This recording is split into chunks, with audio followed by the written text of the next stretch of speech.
Bonjour à tous. Salut. Salut, bienvenue à notre webinaire de marketing digital. Donc, 10 conseils pour refondre votre site web, le rendre attractif, développer sa visibilité. Donc, je suis Carole Méneret, responsable marketing et développement de Boost My Email. Je suis en très bonne compagnie aujourd'hui puisque Damien Munier, responsable du pôle research et expérience design de l'agence Intuiti, est avec nous. Bonjour Oui, et bonjour. bienvenue Damien. Merci de m'accueillir Bah pour ce écoute, c'est avec webinaire. grand Effectivement, on plaisir. va passer. Il y a un petit lag, vas-y. Ouais. Avec grand plaisir de t'accueillir et en plus c'est une voilà, c'est une thématique nous qui nous tient à cœur parce que elle rentre complètement en fait dans l'inbound marketing et le site web aujourd'hui est en effet central pour bien réussir voilà sa stratégie d'acquisition et de fidélisation. Donc c'est top, on est content de t'accueillir. Eh ben, Euh, Merci. En attendant que tout le monde arrive et pour faire un petit peu plus connaissance, est-ce que vous pouvez me dire de quelle ville vous venez et quel est votre métier en répondant sur le chat?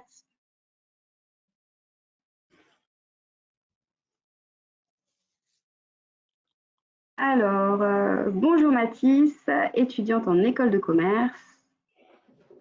Bonjour Elodie, journaliste. Alors, je vais essayer de dire bonjour à tout le monde, mais ça va être un peu difficile au bout d'un moment. Bonjour Émilie, responsable marketing à Orléans. Bonjour Cédric, responsable de marque. Bonjour Salma, Île-de-France. Ah, ça va un petit peu vite pour moi. Bonjour à tous. Merci de jouer le jeu. C'est toujours, voilà, le format webinar, c'est pas le format le plus convivial par rapport à voilà, un événement physique. Donc, c'est toujours bien de savoir, voilà, pour nous qui animons les webinars, bah, qui nous écoute et pour aussi pouvoir personnaliser un petit peu la présentation selon vos besoins. Bonjour à tous. Juste une petite info, comme on est assez nombreux, bon, vous l'avez tous fait, mais je rappelle juste voilà, de bien couper vos micros. Si jamais vous avez des questions au cours du webinar, n'hésitez pas à les poser sur le chat. On prévoira un petit moment voilà, en fin de webinar pour répondre à vos questions. Et si voilà, on sent qu'il y a des questions qui lorsqu'on est en train de parler d'un sujet, peuvent être intéressantes à développer, on y répondra aussi à ce moment-là. Alors, je vois qu'on est un petit peu plus nombreux. On va pouvoir démarrer. Écoute, Damien, je te donne la parole. Ouais, eh ben, bonjour à tous. Déjà, pour me présenter, je vois qu'il y a quelques Nantais, donc je suis sur Nantes depuis 2 ans.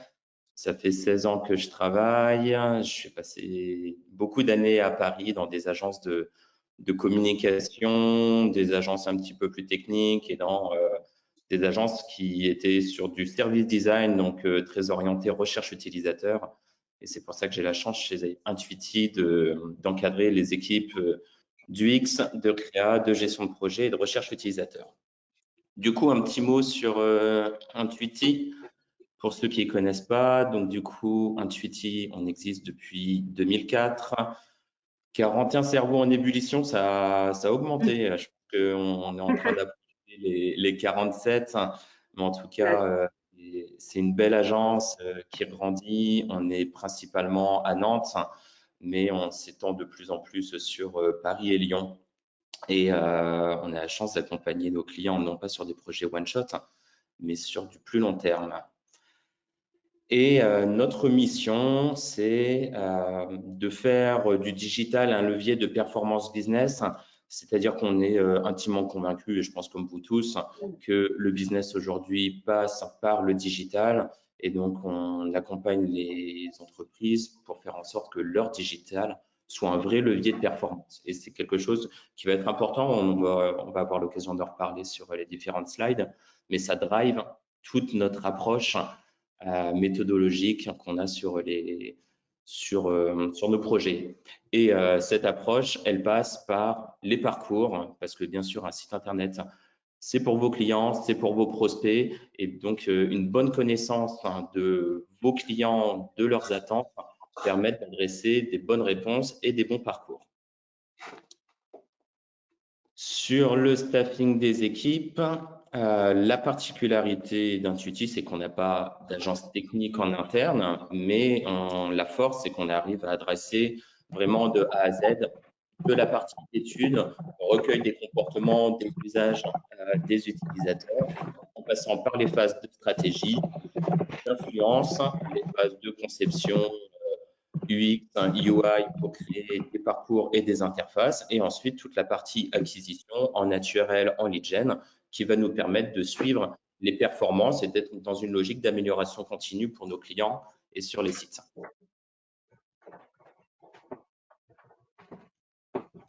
Ok, alors première étape, on a essayé de synthétiser en 10 points.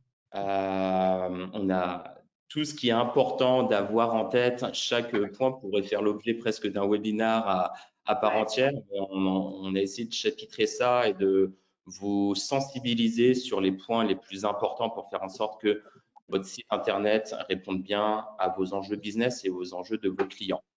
On va se remémorer un peu quelles sont les différentes étapes d'un projet, en tout cas un projet de refonte chez Intuiti. Je disais, on n'a pas la partie tech de notre site, donc c'est vrai qu'on l'a mis à côté et on va aller chercher les bons interlocuteurs, les bons prestataires techniques en fonction des sujets qu'on a adressés. Mais pour notre agence, au centre, ça commence bien sûr par un kick-off. Il faut bien comprendre les enjeux business de nos clients. Objectif business, on ne parle pas de court terme, on parle sur 2 à 3 ans. Internet, il est là pour durer, donc il va falloir que l'on s'inscrive sur du long terme avec eux. Et cette première phase d'objectif business, elle va passer par la connaissance utilisateur, par la première analyse des performances, l'état des lieux aujourd'hui de l'existant, pour pouvoir s'appuyer sur ce qui marche bien, là où il y a des faiblesses et là où il y a des opportunités à saisir. Tout ça, ça nous permet d'avoir une vue sur la structure et les parcours stratégiques que l'on va adresser. Après, on est sur des choses assez classiques. Je ne vais pas enfoncer des portes ouvertes et des schémas classiques que l'on connaît et que vous devez connaître, c'est-à-dire phase de wireframe, de créa, de spécification fonctionnelle, le plan de marquage. La particularité, on aura eu l'occasion d'en revenir, le SEO, c'est une part qui est très importante. En tout cas, elle nous tient à cœur chez Intuiti et ça va être un fil rouge qui va guider toute la performance et la stratégie que l'on va mettre en place dans nos parcours et le suivi des positions et faire en sorte que le site internet se positionne bien dans un environnement concurrentiel qui est de plus en plus fort sur le digital. Je pense que vous le vivez tous au quotidien. Ce schéma des étapes clés, il est assez classique dans une forme en V. On pourrait avoir des approches sur de l'agile, du lean startup, etc. Mais on est resté sur du classique, en tout cas pour se remémorer ce qui constitue les différentes étapes pour un projet de refonte. Et puis toutes les bases, en fait, finalement, d'un bon site web, quoi. C'est vrai qu'on les a pas toujours en tête si on n'est pas, voilà, dans le métier. Donc ça, je trouve que c'est bien représentatif. Damien, quels seraient, enfin, selon toi, tes conseils, en fait, pour la bonne rédaction, justement, du cahier des charges? Oui, alors pour les phases d'avant-vente, effectivement, il y a cette slide-là sur le suivi de la performance. Oui, Très c'est vrai. rapidement, en fait, à la Ouais, fin, on sort un site web, faut pas oublier, on en reparlera, mais c'est vrai que c'est un gros marathon, on bosse beaucoup, mais en fait, ça fait ouais. que commencer et après, va y avoir un suivi parce qu'on fait beaucoup d'hypothèses quand on refond un site web et ensuite, on va être dans une démarche d'amélioration continue, mais on aura l'occasion d'en reparler. Effectivement, sur ce point numéro 2 de cahier des charges, est-ce qu'il faut écrire un brief pour les agences? Il n'y a pas de réponse toute faite. Chez Intuiti, en tout cas, on est capable d'adresser 2 demandes, 2 postures que les clients peuvent avoir.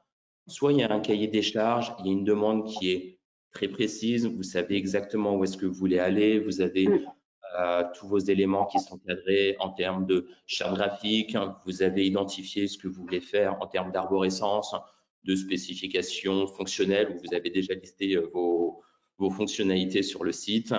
Et voilà, vous avez déjà tout ça, donc vous pouvez rédiger ça dans un cahier des charges et le transmettre aux différentes agences. Par contre, il ne faut pas être timide sur le fait de dire qu'à un moment, on va voir des agences en disant bah, moi, j'ai un problème. Je voudrais repositionner ma marque, mon business sur tel segment. Je voudrais être plus visible sur telle cible. Donc, vous pouvez exprimer votre problème, votre enjeu, et ensuite, l'agence est là pour vous proposer une méthodologie d'accompagnement sur les objectifs et en fait, finalement, toute la stratégie qui peut être déployée. Ce qui est bien de préciser, c'est le budget quand même que vous souhaitez allouer parce que en fonction d'un problème, il peut y avoir une multitude de façons d'y répondre et les curseurs qu'on va pousser d'exigence, et ils vont bien sûr être liés au budget associé.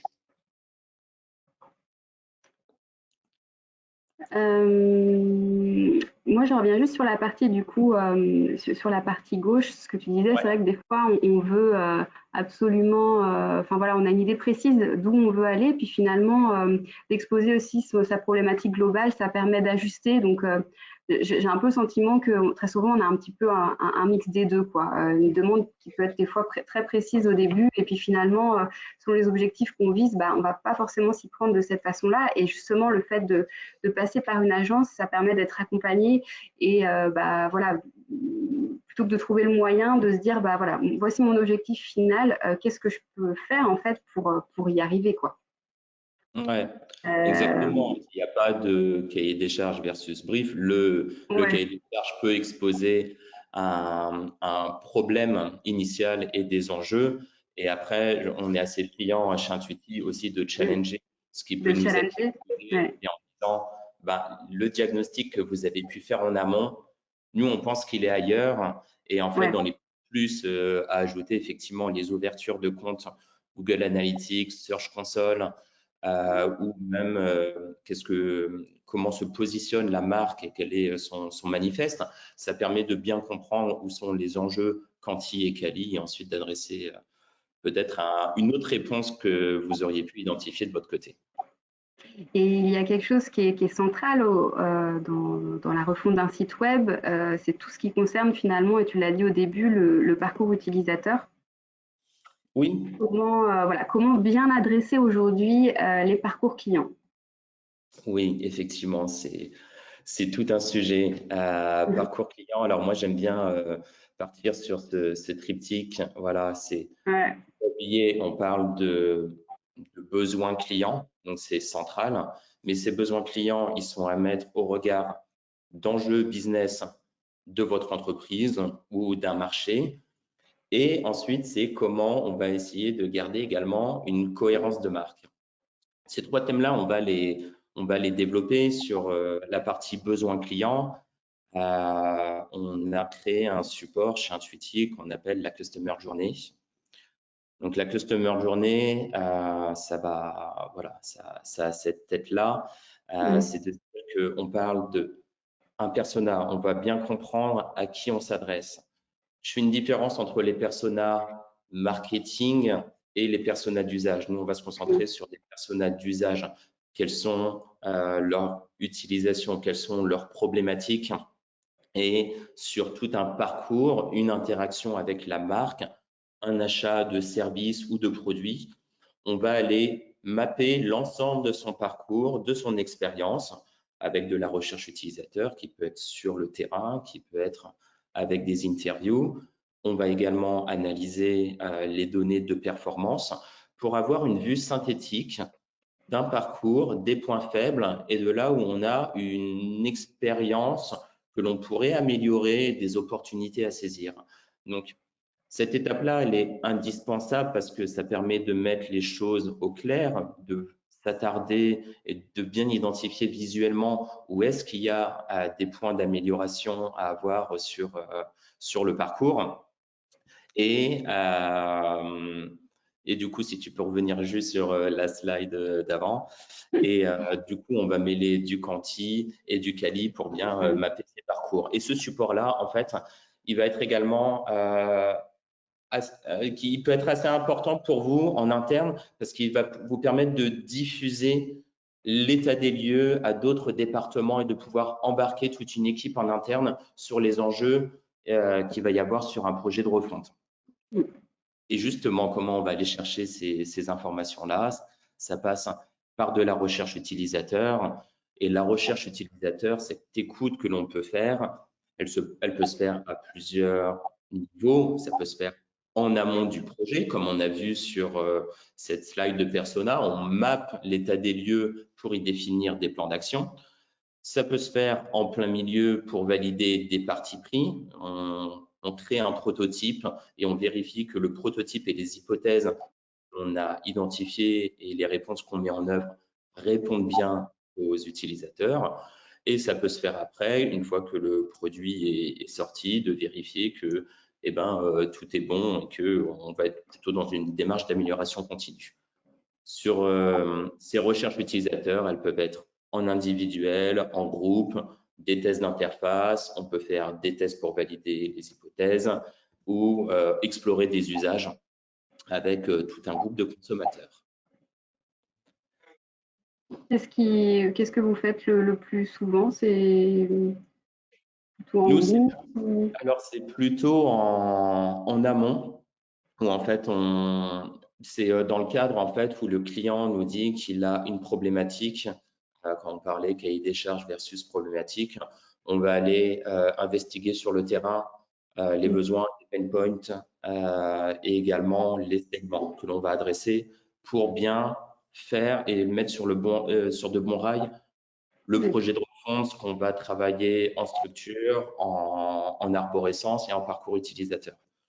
Mais j'ai le cas sur un projet qu'on fait pour la Compagnie des Alpes où on va aller faire de l'observation terrain. Ils ont déployé des automates en station à la montagne et donc du coup on va vérifier un peu dans l'ombre des utilisateurs est-ce que l'usage et les hypothèses qui ont été faites par nos clients sont bien appréhendées, est-ce que le client arrive à bien réaliser ces étapes-là en moins de 2 minutes et à faire correctement un achat sur une borne et non pas avec un vendeur en caisse.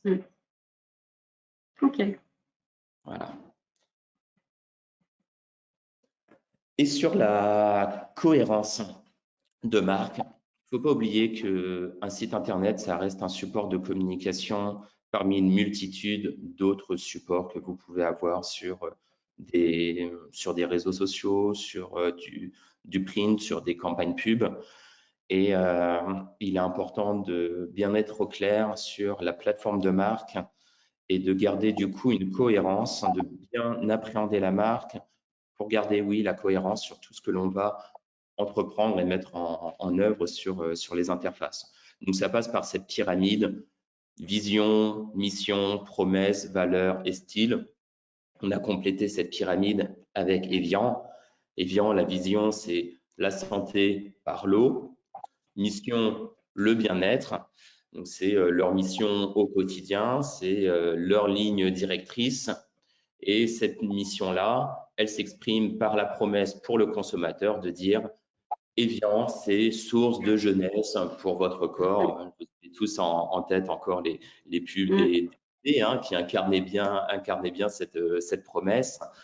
Et après, ça se retranscrit de manière un petit peu plus concrète avec les valeurs et le style que l'on va retrouver sur des éléments d'interface, des éléments graphiques et également des éléments éditoriaux. Ok. Du coup, je pense que la transition est pas mal. Comment s'inscrit le plaisir d'usage et finalement l'expérience qu'on peut transmettre via son nouveau site web? Ouais, effectivement, on a parlé process, recherche utilisateur, on se base sur de la donnée. Il y a une partie performance et business qui est présente, mais il faut pas oublier ce plaisir d'usage. Ce plaisir d'usage, il est moins perceptible. Il appartient très intimement à la marque, à son positionnement et ensuite à ce que vous allez vouloir faire passer comme message. Et c'est vrai que la partie plaisir sur un site produit, comme on peut voir sur Swile, un site corporate ou un site e-commerce, on ne va pas être sur les mêmes codes. J'ai mis ici l'exemple de Swile parce que c'est intéressant. Ils ont retravaillé leur Oui, identité l'identité. il Ouais. n'y a pas longtemps. Et effectivement, voilà, ils ont fait une grande page et c'est au scroll où en fait il y a cette carte qui bouge. Et ceci n'est pas une carte, ceci est une smart card et ils ont mis en voilà, justement la promesse, ils l'affichent au travers de leur site en disant Mm. que c'est une application qui permet aux employés de reprendre la main sur tous les avantages qu'ils ont. Donc, je le trouvais assez intéressant. Un deuxième exemple aussi, je trouve que les exemples sont plus parlants que des slides. Mm. Ici, donc c'est une marque de thé, c'est assez intéressant parce que une marque de thé, des codes d'un site e-commerce, c'est pas très simple à réinventer, ne pas perdre l'utilisateur parce que c'est quand même très codifié. Et ici, ils ont réussi à toucher une structure d'une fiche produit. On en retrouve les codes quand même, images, le nom, la description, les goûts, les prix et les add to card. Et ils ont réussi à en faire un enchaînement, de travailler sur la typographie et de déstructurer un peu la grille. Et c'est vrai qu'on passe de produit en produit de manière très fluide et on prend plaisir à naviguer sur le site et donc du coup d'y rester plus longtemps. Voilà. Ensuite, on a du design émotionnel. C'est un exemple qui date, ça remonte à plusieurs années, ça ne nous rajeunit pas, mais Non. qui est assez intéressant. C'est comment on peut mettre de l'émotion sur des composants, des étapes qui sont pas très sexy Mm. d'ordinaire. Donc, ici, c'est un log, le Yeti qui va se cacher les yeux lors de la saisie du mot de passe, et puis le petit show où il ouvre à travers les doigts. Donc, c'est intéressant sur de l'interaction, comment on y amène une petite part d'émotion. Et moi, j'ai mis un petit exemple du tweeting qu'on est en train de Le refondre. meilleur pour la fin.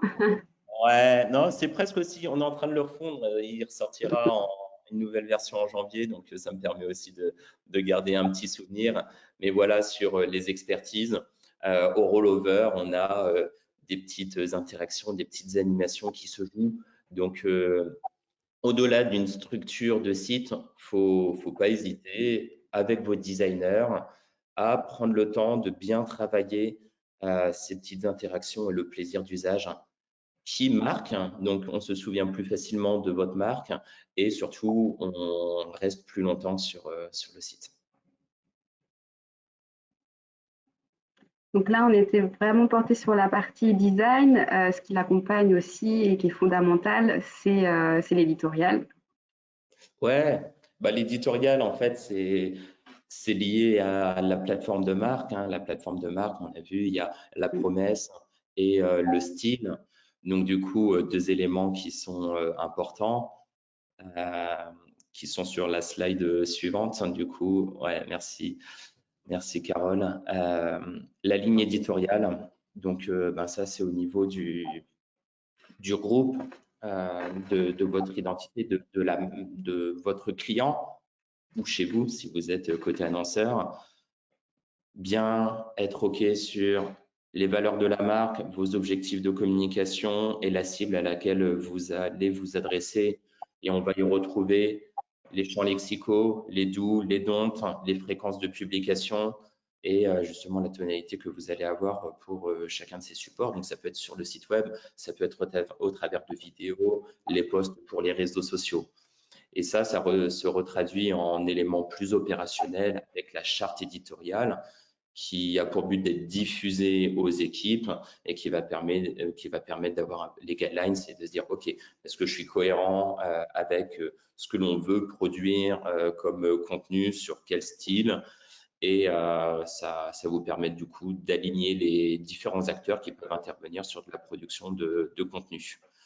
Je reprends l'exemple de Swile, dans un côté très jeune, des codes très nouveaux, très flashy. Et je crois que leur premier CTA, c'est waouh, montrez-moi ça.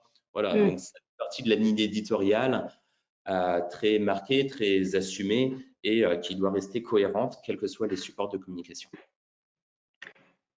Et justement, sur la partie éditoriale, enfin, quelque chose qui est fondamental hein, pour rendre son site web attractif, c'est comment ne pas se rater sur le SEO. Oui, le SEO, il est très lié à l'éditorial, plus sur les sujets que l'on va aborder. La tonalité va appartenir à la ligne éditoriale et à la charte éditoriale. Le SEO, j'en parlais sur les méthodologies de refonte d'un site web, il est très important pour nous. La vision que certaines agences ou certains clients peuvent avoir, c'est OK, on optimise le site et ça vient un peu au bout d'un projet de refonte. La démarche qu'on a chez Intuiti, c'est qu'en fait, c'est un vrai fil rouge qui part des études de mots-clés et ensuite de toutes les opportunités que l'on va pouvoir avoir après un site web. Je détaille dans la slide suivante en fait les différentes étapes. Vous avez en rose les éléments, les points d'intervention de nos consultants SEO chez nous. Les études de potentiel, un petit mot là-dessus pour ceux qui ne savent pas ce que ça veut dire, c'est en fait toutes les recherches qui sont faites par Google sur une thématique. Et en fait, c'est important d'interroger Google pour savoir quels sont les éléments et les mots de recherche, les mots qui sont utilisés pour faire une recherche, parce que ces mots-là vont devoir se retrouver dans le contenu, dans la structuration de votre arborescence, dans votre structuration de site. Donc pour nous, c'est le premier élément qui nous permet de mener de bons ateliers pour travailler l'arborescence, l'architecture. Et ensuite, le SEO sera en validation sur les étapes de wireframe, de direction artistique, de faire des recommandations opérationnelles et techniques pour les développeurs, de vérifier qu'en fait, toute la bonne organisation, la structuration du site et des pages est optimisée pour les bons crawls de Google. Donc, c'est un sujet, si vous avez besoin de le vendre en interne, les raisons de soigner son intégration SEO, c'est que sur la démarche marketing, c'est qu'en fait, vous vous basez là où il y a des intentions de recherche. Ensuite, vous travaillez vos parcours et votre arborescence en fonction des besoins du contenu et du linking que vous allez faire entre vos propres pages. Vous y mettez l'exigence technique pour vérifier que vous faites un effort minimum pour les robots Google, donc il va vous adorer, donc vous serez mieux noté sur les résultats de recherche Google. Et en travaillant des bons contenus, ça vous permet de capter une audience. Et ensuite, l'amélioration continue, ça évolue toujours, hein, les intentions de recherche. Donc, vous allez pouvoir suivre ces positions sur le moteur de recherche et vérifier que vous êtes toujours à jour et ça va vous donner des orientations sur la production de contenu. L'objectif, c'est vraiment, dès les premières recherches de vos prospects sur un besoin, d'être présent, visible et de pouvoir les amener de manière assez naturelle vers vos services, en fait, en fonction de leurs besoins. Donc, le SEO, c'est vraiment le cœur du sujet pour faire venir et avoir des visiteurs sur votre site. Ouais, exactement. Et c'est vrai que c'est un métier historique qu'on a chez nous et qui reste très présent et qui fait on en parlait, hein, nous, un site web, c'est d'en faire un levier de performance pour les entreprises. Et donc, la performance, elle passe par la visibilité et d'être positionné sur les résultats de recherche Google. On sait que en tant qu'internaute, hein, vous êtes tous concernés et on ne va pas sur la page 2, la page 3. Donc, c'est comment on va identifier les bons mots-clés stratégiques et il faut qu'on soit dans ce top 3, top 5 et faire la différence par rapport à nos concurrents. Alors, un aspect plus technique maintenant, qui est hyper important pour le SEO aussi, en ce qui concerne notamment le téléchargement des pages, enfin voilà, sur plein d'aspects. Quel CMS ou framework choisir? Est-ce que tu peux nous dire quelques mots, quelques intentions là-dessus? Oui, j'ai fait une petite synthèse en fait, en tout cas chez nous, des CMS et des technos sur lesquels on peut intervenir. WordPress reste celui qui va être le plus adapté si vous avez des sujets de contenu, de mise à jour de contenu et des nombreux utilisateurs qui vont devoir utiliser le back-office qui est assez intuitif sur WordPress, qui est répandu. Ils ont réussi à corriger des nombreuses faiblesses de sécurité qu'ils pouvaient avoir il y a quelques années. Aujourd'hui, c'est un CMS qui est assez fiable et qui répond bien aux enjeux de SEO avec des bons plugins. La partie Drupal, eux, ils ont souffert un peu. Alors, la slide, j'ai vu le contenu, on n'est plus à jour, hein, c'est la version 9. Drupal, pour le coup, eux, subissent un défaut de notoriété. La version de 7 à 8 leur a fait beaucoup de mal parce que beaucoup d'entreprises avaient dû refaire leur site pour qu'il soit conforme sur la nouvelle version de Drupal.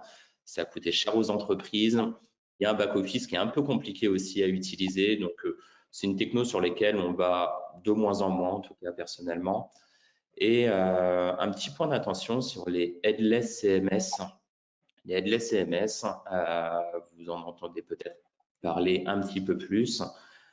C'est de dire que le back-office ne va pas être lié pour administrer des pages précises sur un site web.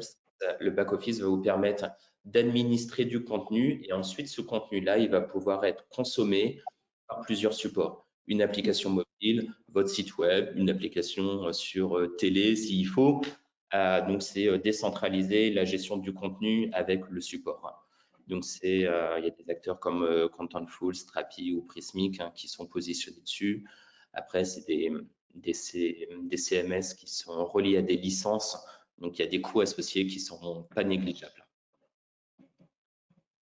Et celui qu'on va privilégier, en tout cas plutôt en framework, c'est si vous avez besoin de faire du sur-mesure, de vous interconnecter avec beaucoup de prestataires, de flux techniques différents.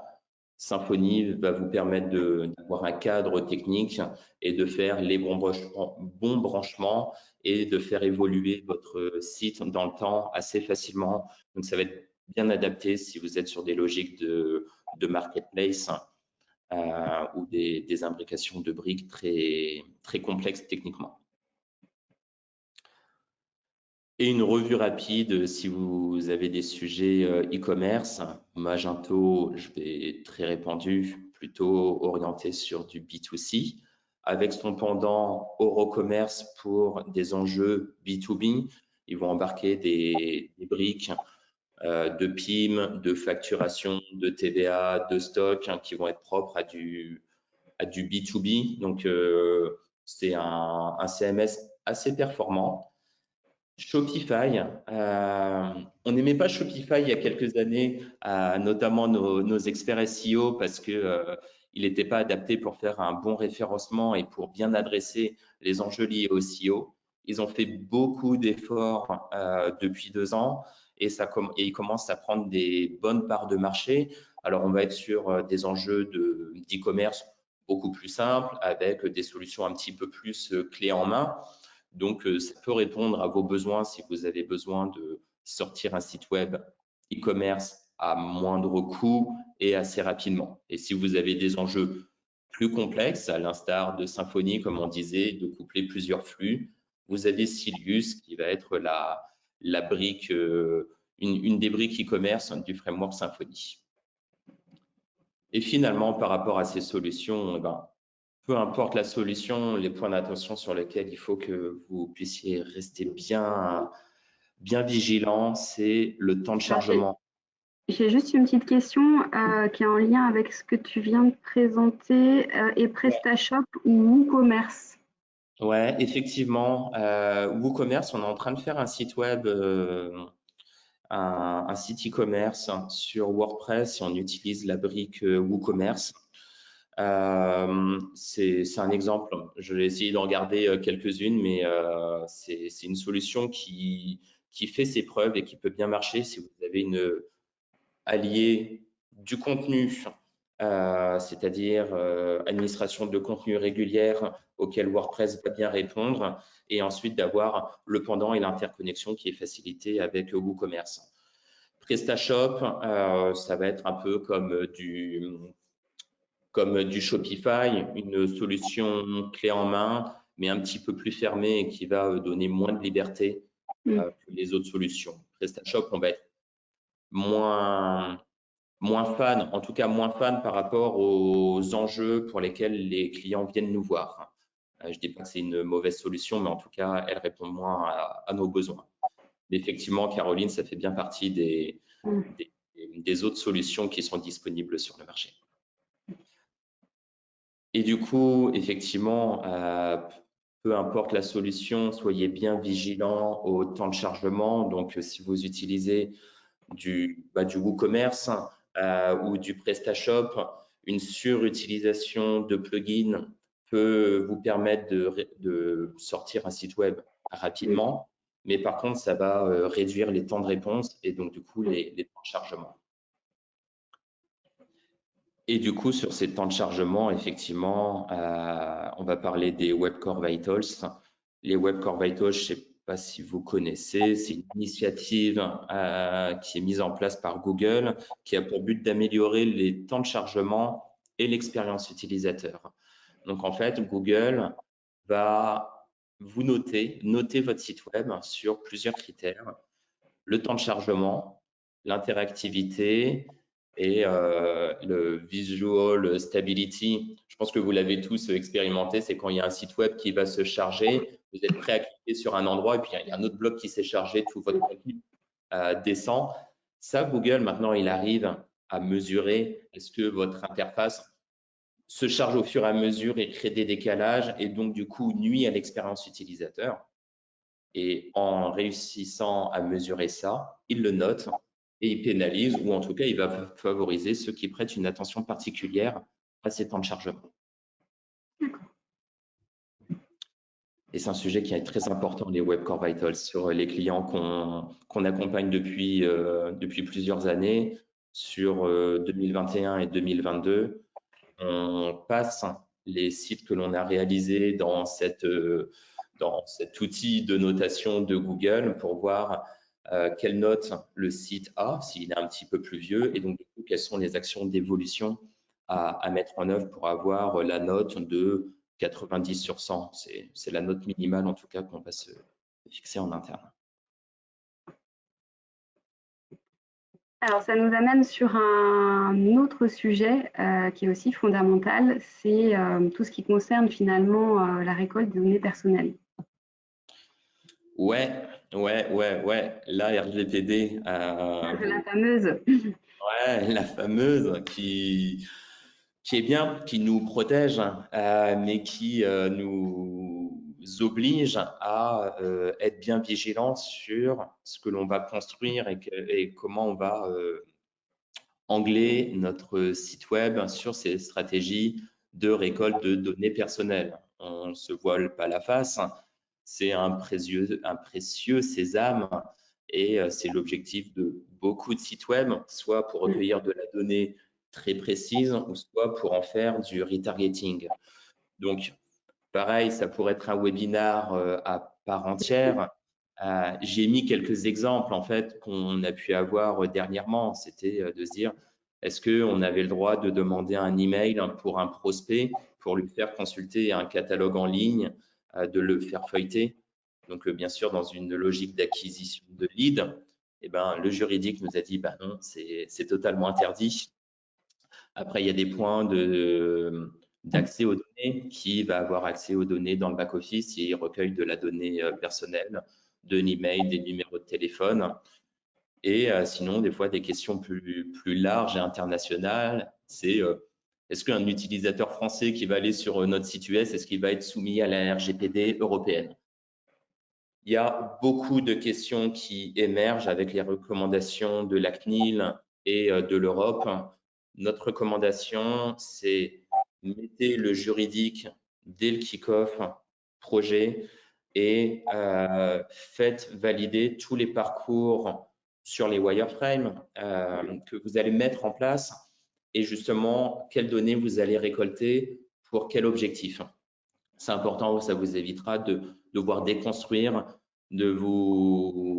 sinon d'avoir des remarques ou des avertissements de la part de la CNIL sur des mises en conformité et qui peuvent être du coup en défaveur de la stratégie que vous avez pensée initialement. Donc, recommandation, le juridique, il faut le mettre dans la boucle et ça doit être un acteur dès le kick-off.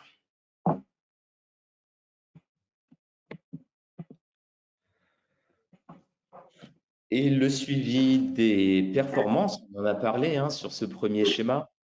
On a vu les différentes étapes d'un site web, la conception, la créa, le développement.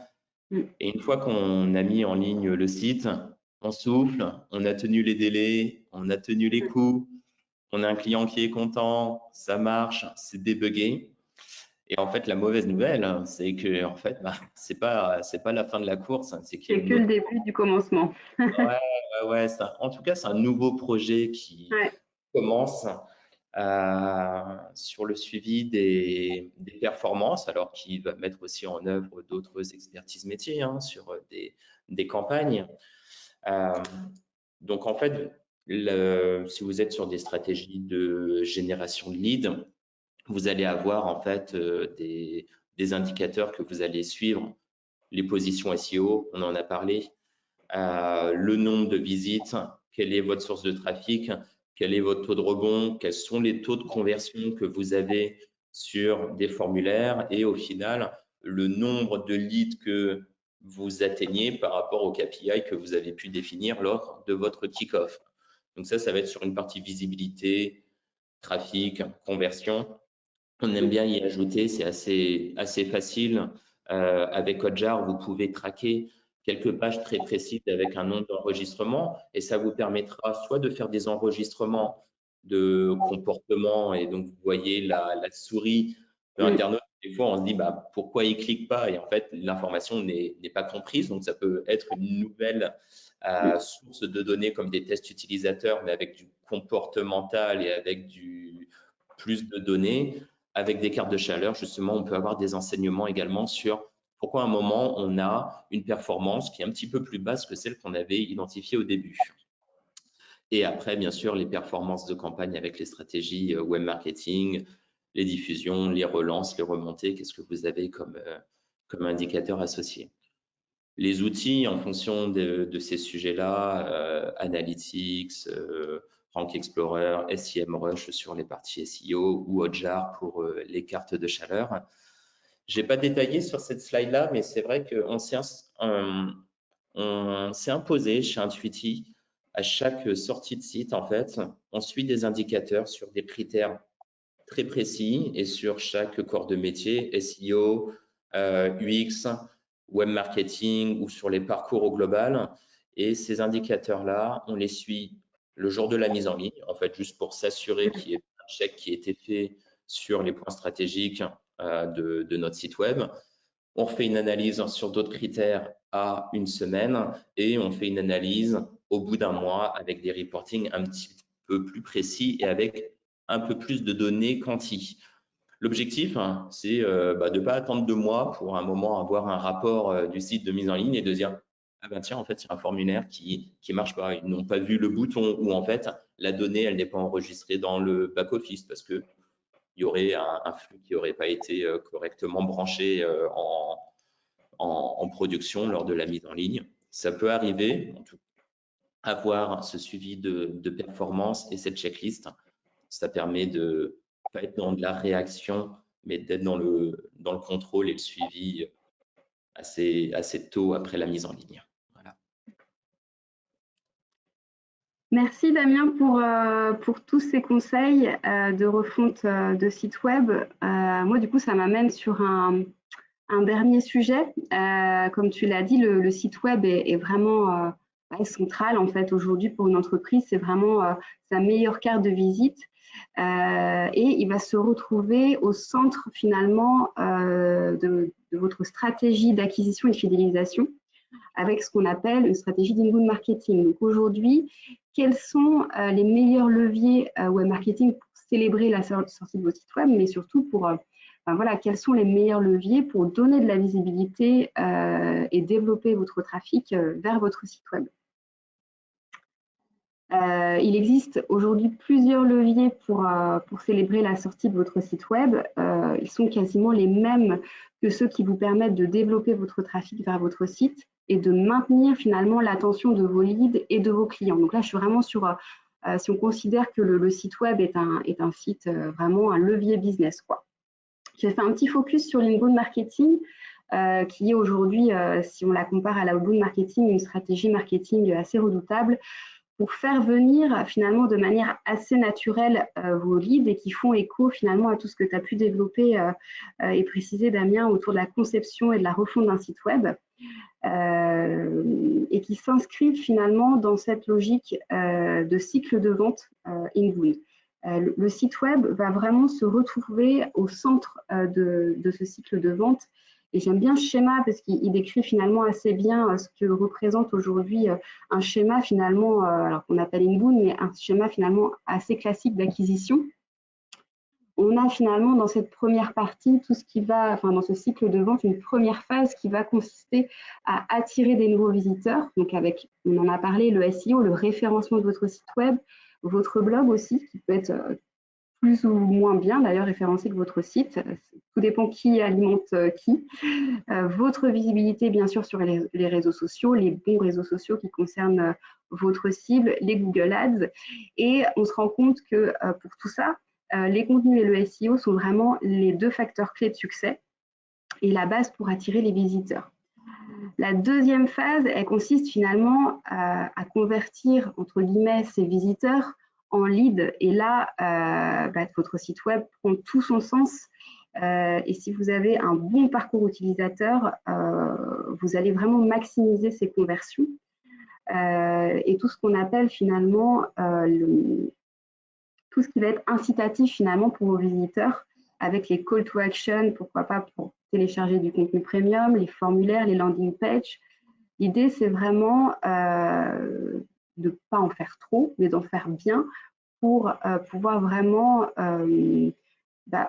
accueillir finalement votre visiteur et lui proposer du contenu, tout en récoltant finalement un minimum d'informations pour, voilà, il a fait une visite, l'idée c'est aussi, c'est comme quand vous avez quelqu'un qui rentre dans une boutique, l'idée c'est de maintenir un peu le contact et d'en savoir plus sur ses besoins.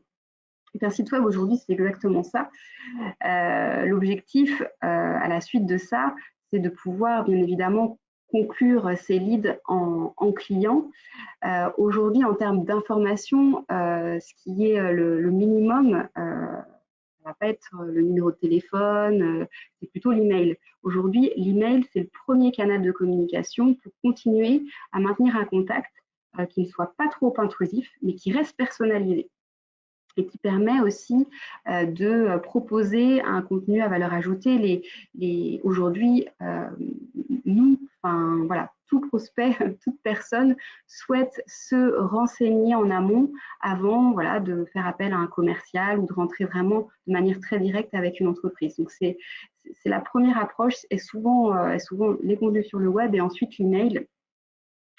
L'avantage de l'email, c'est que vous allez pouvoir apporter du contenu en fonction de la maturité finalement d'achat, enfin, du besoin de votre visiteur, de votre lead.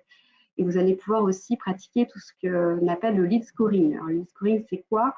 C'est de pouvoir attribuer, en gros, alors c'est très industriel la manière dont je vais vous le dire, mais l'idée c'est vraiment ça, c'est selon les actions qu'il a fait, la prise d'intérêt qu'il a eue auprès de votre entreprise, télécharger un contenu, aller voir un webinar, lire un article, selon sa maturité et son besoin, sa prise d'intérêt, vous allez pouvoir prioriser cette personne pour qu'elle puisse être contactée par votre équipe commerciale, par exemple.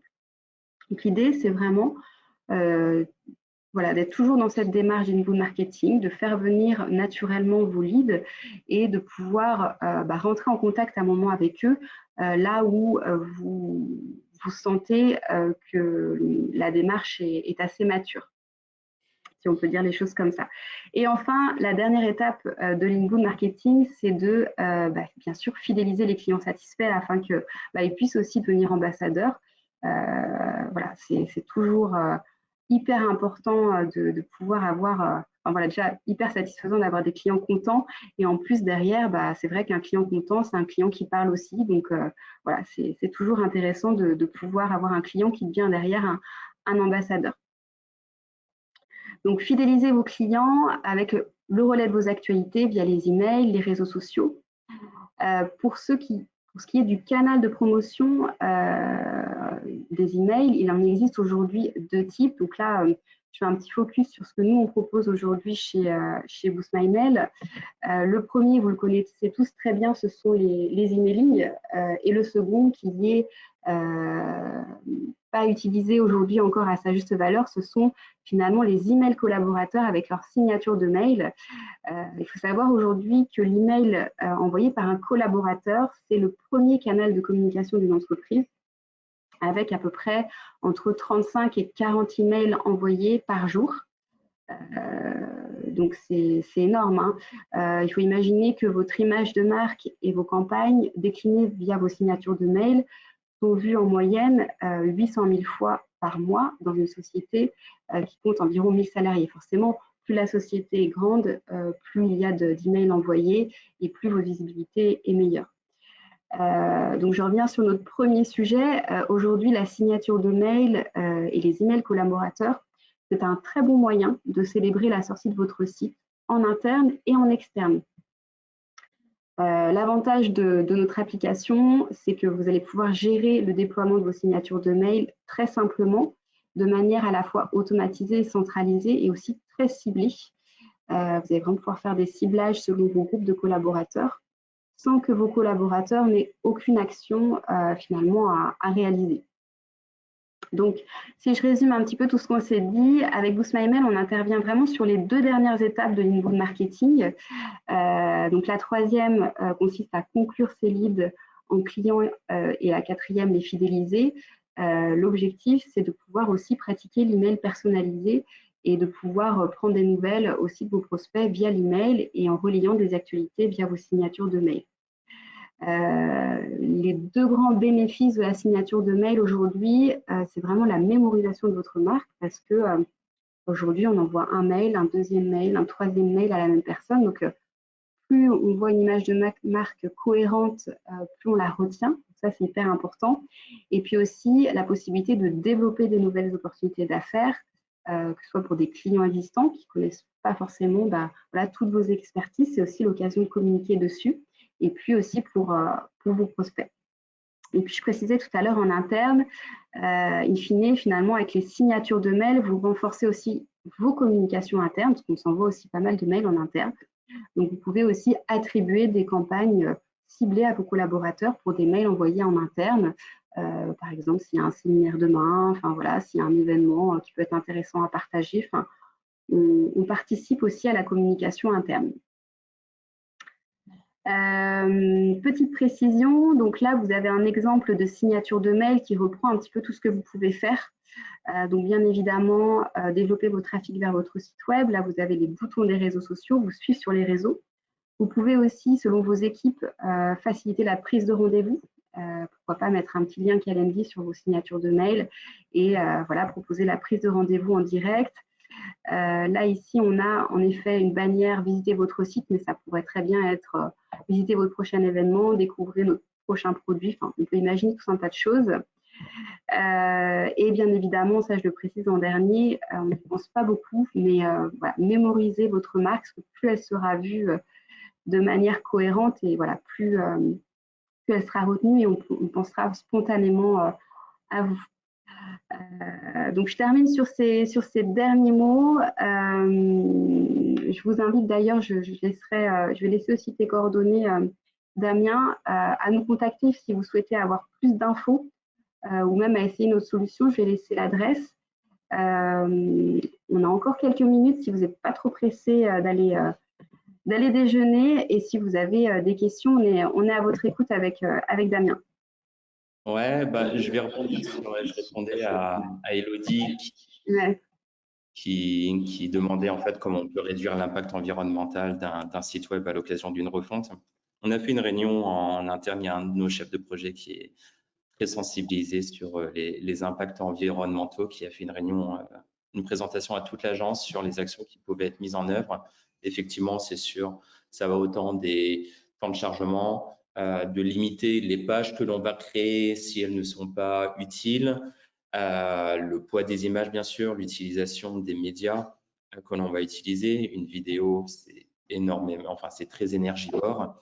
Et après, également les actions auprès de votre hébergeur, de prendre des hébergeurs qui ont des stratégies et des engagements verts, parce qu'on sait que les serveurs, eh ben, c'est source, il faut les refroidir, c'est très consommateur d'énergie.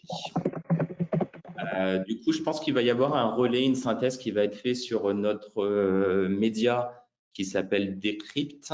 Je vais confirmer ça avec Quentin, notre directeur communication, s'il y a bien un relais. Donc, du coup, Elodie, si vous voulez, vous pouvez vérifier sur ce support. Et on a une autre question aussi. Est-il une bonne idée d'afficher les avis clients et systèmes de notation via un widget sur un site internet? Oui, alors, bonne idée dans le cas où les avis sont bons, bien évidemment, parce que c'est un élément de réassurance. C'est un élément qui va également favoriser le référencement naturel. Si vous mettez des blogs de avis vérifiés ou Trustpilot, ça joue sur le référencement naturel. Donc nous, dès qu'on peut le mettre, on recommande de le mettre.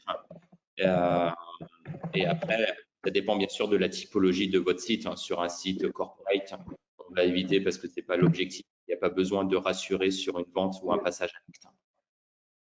Mais c'est vrai que c'est pas mal de relier les avis parce que, en effet, un site institutionnel, ça n'a pas forcément de sens, mais sur du business, on est sur de la réassurance et ça, il n'y a rien de mieux qu'une recommandation ou un témoignage client, quoi. C'est toujours très qualitatif et personnalisé et ça rassure.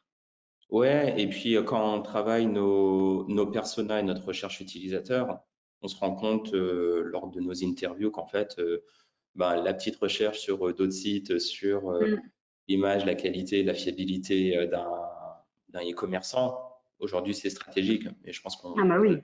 on l'a tous fait. Donc ça va sur des avis Google My Business. Et d'ailleurs, on a développé un outil en interne qui permet en fait de crawler des blogs, des avis, des cartes Google, enfin des cartes Google My Business pour justement récupérer les différents avis, en faire une synthèse sur des mots-clés et repérer justement des tendances sur autour de la marque d'un service. Et je vois qu'il y a une question de Marina qui parle des bonnes pratiques pour les redirections et intégration de contenu. Alors, c'est deux sujets qui sont différents. Les redirections 301, il ne faut pas du tout les négliger parce que c'est ce qui va être stratégique sur sur la bonne continuité et la bonne migration de votre site web. Donc, il ne faut surtout pas le négliger ou le faire a posteriori. Ça doit être fait avant. Vérifier que chaque URL que vous aviez avant a bien son équivalent de l'autre côté, alors qu'il peut être une autre page. Mais en tout cas, ça doit être renseigné pour le transmettre à Google et ne pas perdre des positions.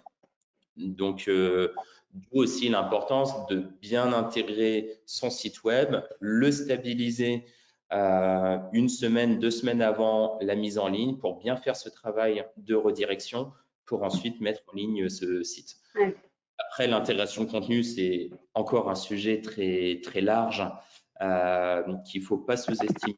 On le sous-estime trop souvent quand on fait des rétro-planning. On se dit, bon, c'est bon, il y aura 2 semaines, 3 semaines pour faire la saisie de contenu.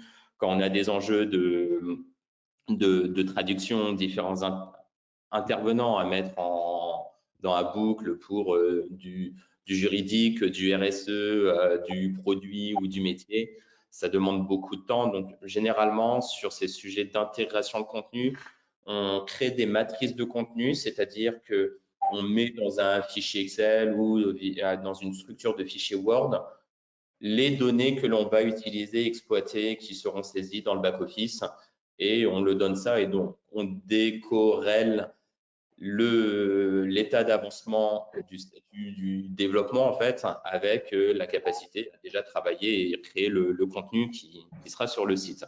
Et puis après, il peut y avoir des stratégies aussi de récupération de contenu. Si votre base de données elle était bien formatée sur votre site web avant, vous pouvez mettre en œuvre vos développeurs pour récupérer ce contenu-là, le retraiter pour le réinjecter dans votre future base de données. Alors, est-ce qu'on a répondu rapidement à la question, Marina, parce que il y a beaucoup de choses à dire sur ce sujet. C'est un vaste sujet, quoi. Est-ce qu'on a d'autres questions? Est-ce que il y a d'autres interrogations ou n'hésitez pas, hein. Alors oui, le replay, on va mettre un replay du webinaire. Je pense d'ici la fin de semaine prochaine, il sera disponible sur notre chaîne YouTube. Alors, est-ce qu'on a d'autres questions?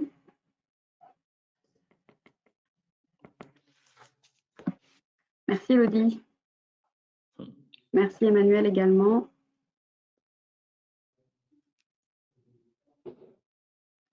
Alors, est-ce que Damien, tu souhaitais partager d'autres éléments ou... Non, on a essayé de faire le tour de la question de beaucoup de sujets. Ouais. Donc, on a fait des webinaires thématiques pour des sujets plus précis. Donc, ça peut être vu sur notre LinkedIn ou sur Decrypt. Et voilà. Mais je pense qu'on arrive à l'heure fatidique des 12h30. Où tout le monde a faim. La cérémonie du repas sacré du midi. Donc voilà. Bon appétit. Bon appétit. Merci beaucoup, en tout cas, Damien, pour tous ces conseils, cette présentation. Ouais. C'était avec plaisir. Et puis, écoutez, je souhaite un bon appétit à tout le monde. Merci pour votre présence et à très bientôt. Merci. Bonne journée à tous. Bonne journée.